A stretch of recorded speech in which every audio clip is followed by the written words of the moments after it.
know how you wish you could say, I'm just kidding, or you shitting me?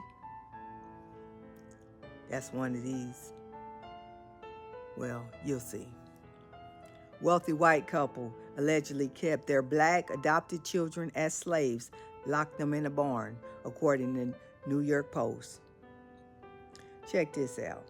A wealthy white West Virginia couple forced their adopted black children to work as slaves and sleep in a barn, according to disturbing charges.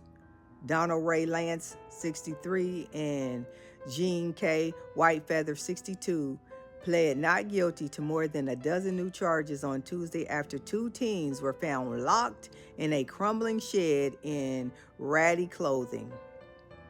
Can you imagine that? The torture and the trauma and the PTSD that these young people are suffering and living with. It's a shame how so many people are able to put on a facade enough to carry out their agenda. You know, these people out here torturing others. Lance and Whitefeather were first arrested in October after a wellness check led to the discovery of the couple's 5 adopted children, ages 6, 9, 11, 14, and 16, living in deplorable conditions on their Sissonville property.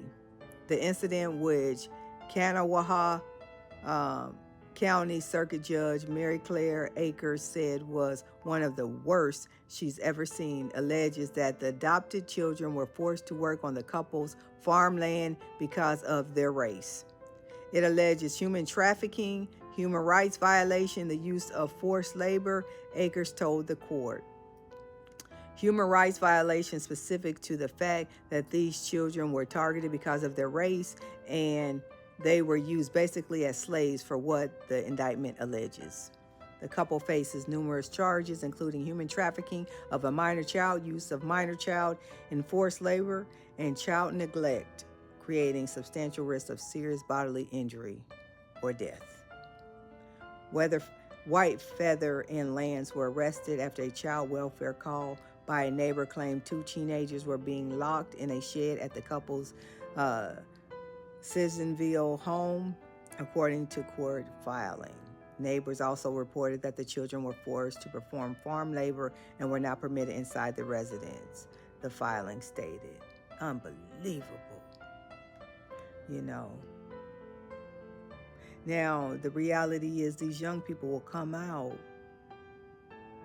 and try to heal and maintain a regular lifestyle. A lot of times PTSD and trauma don't go away that easily. And then they get out into society and people don't know their story.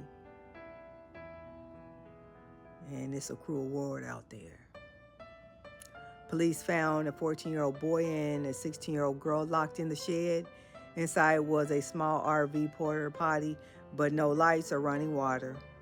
One of the teens told police they had been locked in the barn for 12 hours after they were last fed. The two said the couple forced them to sleep on the concrete floor without any mattresses. They both wore dirty clothes and had body odor, police noted, according to the filing. The girl wore shoes while the 14-year-old boy had open sores on his bare feet. A 9-year-old girl was found by police inside the main residence. 3 hours later, Lance arrived with an 11-year-old boy.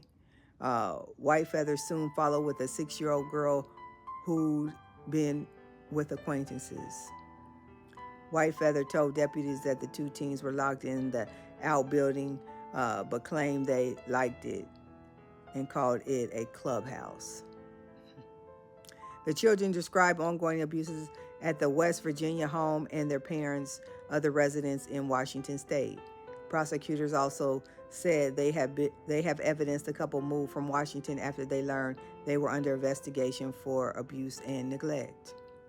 Akers decided to raise their bond earlier after the prosecution alleged that their original cash bonds were obtained through trafficking profits after the couple was able to pay a $400,000 bond for their release from jail in February.